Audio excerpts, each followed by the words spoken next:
Well, thank you, Riley Miles, for joining us on the IPA 2019 Annual Forum podcast series. You're welcome.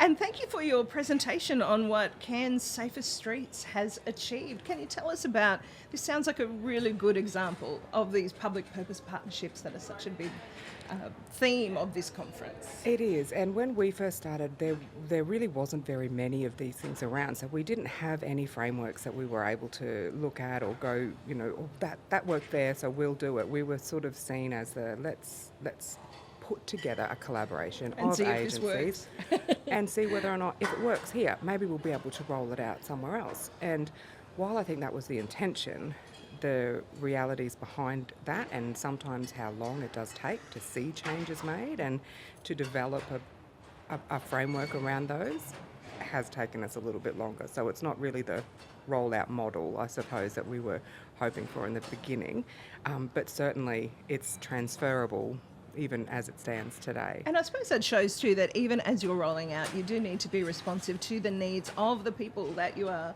the local people that you are serving. I mean, that's what really came through to me and what you were saying in your presentation. It's our responsibility. That's our responsibility as public servants. That's who we're there to serve, and we cannot be responsible for creating more difficulties and creating change that's not sustainable and creating dependencies on systems that are not serving their purpose, that aren't doing things the way that they should be done. It's really changed how vulnerable people access services, hasn't it? Can you explain how Definitely. that has happened? Yep, so I sort of alluded to that a little bit in my presentation, in the panel more. I was fortunate enough to be able to work on the ground in a community centre in Manura.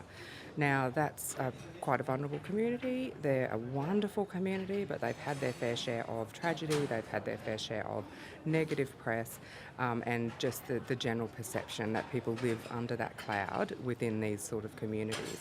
For me, it was connecting, and it was having the relationships with people where they actually trust you. And that's a hard thing to establish in places where a lot of trust has been broken for a long time, especially with government. People just, it's not about you. It's not a personal thing. It's an institutional thing. And people they need services, they need support. But if we're not offering the right kind of support, what good are we doing? And it's heartbreaking to see mums trying to get on bus, like I was talking about buses, who have little kids and prams, and then they have grocery bags, and then they're on, and it's just exhausting to watch. And these are vulnerable communities. They don't have cars.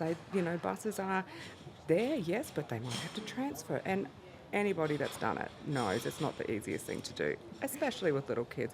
And we're asking them to do that, to come into a service, a government service, when it's not really that difficult for us to get out of our office and get out and start to deliver these services in the community. So really, it sounds like you've really changed the way that vulnerable people access services. We've really tried to. So what we've tried to do is listen, get what are people saying? What do people say their needs are? And again, is it a perception of a need? Is it a real need? Does it matter if it is or isn't? Because to this person, it's real. If it's something we can show, then wonderful. It probably makes it a little bit easier. But even if it's not something that we can prove, we still have somebody that's their reality and that's their lived experience. So who are we to say it's not the way, it's not like that? We need to figure out, well, what then is missing? What does that person need? Sometimes the wonderful people that I worked with down at that centre, to even just say, do you know how good a job you're doing? Do you know that simply by getting here and getting the kids to school and all of the trauma that you've dealt with in your life, that is miraculous, that you're still doing this every day? And people don't believe you. They don't believe that that's an amazing thing. But for anybody that's ever experienced that, it's incredible. And nobody tells people that enough, that the job they're doing is great. You were saying that particularly was the case in Manura, which had a lot of bad press at the time. Yeah, yep. It's not like that at all. It's a wonderful place. It embarrasses me to think that I would have people who would say to me, oh, do you drive your own car, or what do you mean? Like, I'm not going to go down there with the presumption that something bad is going to happen to me, because that's a terrible way to think. We shouldn't think like that, and something bad could happen to you anywhere, and more likely than not it's going to happen somewhere other than here. So, if we come at it from a positive place, I think that's what we get. We get those really great relationships back. And I will treasure them forever. It's been I honestly have viewed it as a privilege. And I lived in this suburb. I had lived there for years. So it was not far from home for me, but certainly it took me a long way away from, our just general lives that you just live without thinking about. So what are some of the changes that you've seen?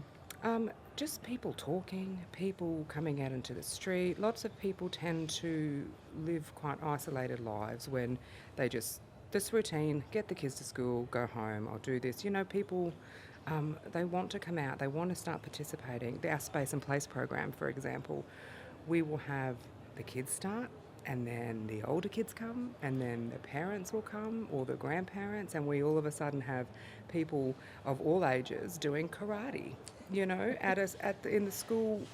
the school shed, or playing netball, and it's just incredible. The people who, some mock frustration about, now this kid wants to play this every day this week, so we've got to travel everywhere and actually get them to it. But that's amazing, I think that's incredible that people feel so connected to their community. And you don't know where that community building's going to come from. It could be karate. That's right. We just got to put it out there. And I'm happy to be wrong. I think, I don't know about that, but I think I've been wrong every single time. And I'm happy to admit that. It's not my area of expertise. We just want people to say, look, this is what we want to do, and how are there improvements for people? So that's our next challenge. How do we find those outcomes? How do we measure what we're doing is making a difference? Is there any advice that you could give people for getting over some of those, crossing those boundaries for these public partnerships and public purpose partnerships? Look, I think, again, I said it inside, having a shared purpose and agreeing that that's your purpose, knowing what you want to achieve, but knowing that there's going to be a million different ways you can do that, and what is going to work for you is not going to work for those people, but it actually doesn't matter, because you're both working towards what you agreed you're working towards. And that's something that we've been from the beginning very, very strong with, is building our partnerships, our relationships with not just community members, with the people who work with the community members, with the people who know as much or more about the people we want to work with than probably they do, than they even realise, and all are doing it for the same reasons that we are there. So. Another aspect that you mentioned was, which I thought was quite good, was setting KPIs for yourself, actually being a bit accountable to yourself as well. We have to be, and I think that we absolutely have accountability with public money, of course, that is a given. That underpins everything we do. But what is it we are doing this for? Because when you are part of an initiative that is self-fulfilling, I suppose, we don't have to exist. Where there's no push for us to exist. It's a benefit that we do, and we're so supported. We're supported by Premier and Cabinet. We're supported by our agencies, particularly locally, where they have decided at a local level, we want this initiative, DPC support it, we're going to just push through, we're going to keep allocating these resources. It's an incredible thing, and I don't think they'd be doing that if what we were doing wasn't of benefit and it wasn't of value, because it's quite a lot of money for them to be putting towards it.